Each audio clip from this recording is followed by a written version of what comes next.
obviously, that is a huge, huge hamper to Rutgers and their chances in this game. Ace Bailey still goes for 39 points, an unbelievable night for the freshman.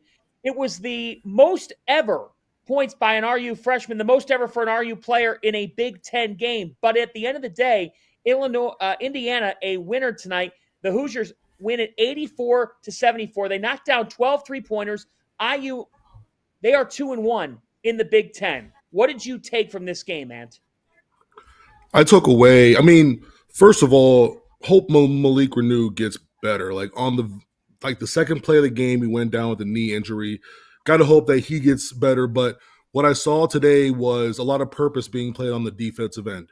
I know Ace Bailey had a very good night. He had an amazing night. At the same time, it was a lot of jump shots.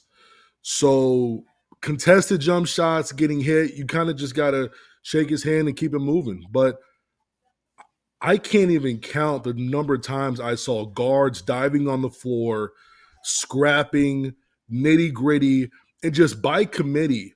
It wasn't just one player. Like Miles Rice had 21. Ballo had 17 and 12. Baco has 16 and 7. This Indiana team, who has struggled from shooting this season, they got some of the same shots today, but they went in. They were, I think, 12 for 27, 44% from three, shooting at home.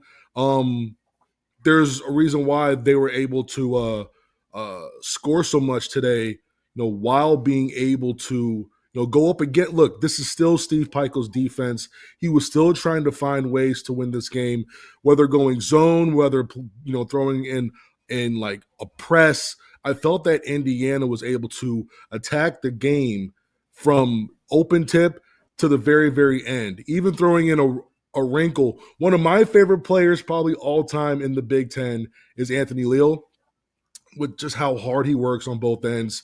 He came in the game, and Ace Bailey had, I think, 39 on 29 shots. Against Anthony Leal, he shot his worst percentage. And that small segment right there, I think Indiana went like plus 11, plus 12, may have just won them the game. So I think Rutgers fought hard, fought well, but outside of Ace Bailey, nobody else showed up for him today. Coach McCall, where are these two programs at right now? Yeah, I think Fanta, when you look at Indiana, if they make shots, they're going to have a chance to win. And that's been kind of the MO all season long. For Rutgers, I just don't think they're a very good basketball team. And Ace Bailey, if he made a free throw, he would have gone for 40 tonight. But the loss to Kennesaw State, the loss to Princeton, who is this team? Now, if Dylan Harper's on the floor with Ace Bailey, they're going to have a chance in every single game.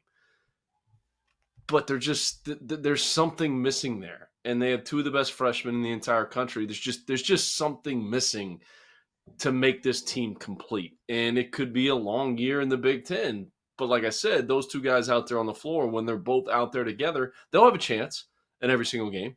They'll have a chance because those two kids are that talented.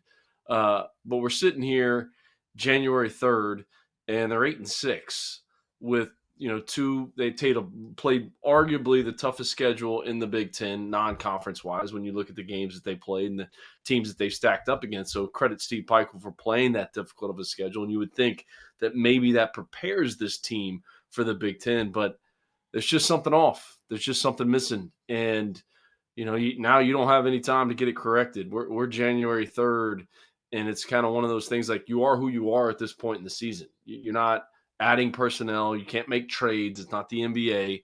It is what it is. So they got to get it figured out. But for Indiana, if they're going to make threes, they're going to have a chance. If they don't shoot the ball well, they're going to be just okay. So that's kind of been their MO. Like I said, you are who you are at this point in the season now that you're in conference play. And here's the other piece of it too. Now some of these teams, and we'll get into it when we talk about Illinois and Oregon, can't hide anymore. It's conference play. So your non-conference schedule, and I think Illinois did an unbelievable job of scheduling non-conference-wise to prepare them for the Big Ten. Now there's no hiding. You're not buying any more teams. You can't play any more low-major teams. It's big boy basketball. And buckle up because it's a grind. It's coming. Absolutely, bro. You saw it tonight with Maryland, Washington. Buckle You see up. Maryland's schedule? You saw Maryland's schedule? Q's, Nova, Marquette, those were their three toughest games, and Q's and Nova, I doubt, are going to be tournament teams this year. So, yeah, no more hiding, baby. That's why I love it. Nope. No. Just to wrap on this game, Steve Peichel has built Rutgers on two qualities: defense and rebounding. This team is the exact 100%. opposite. This team is the exact opposite of what his program standards are. Now, you have a fine line. You have a fine line of, you got 2 5-star freshmen, but they didn't have a whole lot of funding for the rest of the roster. They took a transfer from Monroe College on the interior, Emmanuel Bale.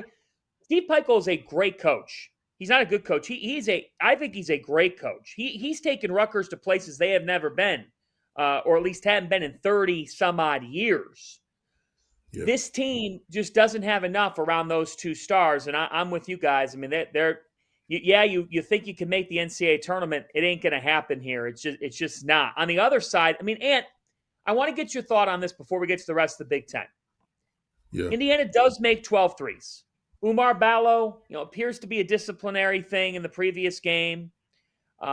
He comes back tonight. He showed more want. Of course, he's going up against a weak front court, but he had 17 and 12 off the bench.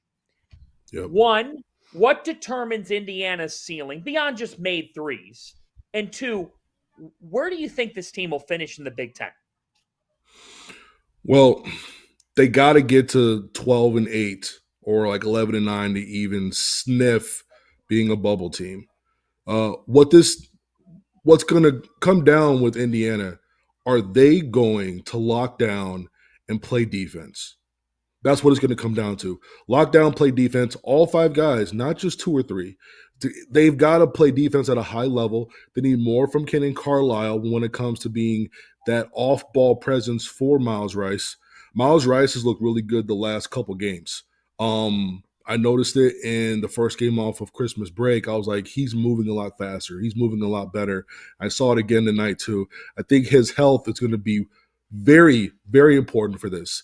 I think at some point they're also going to have to make a decision on who they're going to play in crunch time, whether it's both Kenan Carlisle and Trey Galloway, or play Trey Galloway, maybe Leal along with him too when it comes to closing games.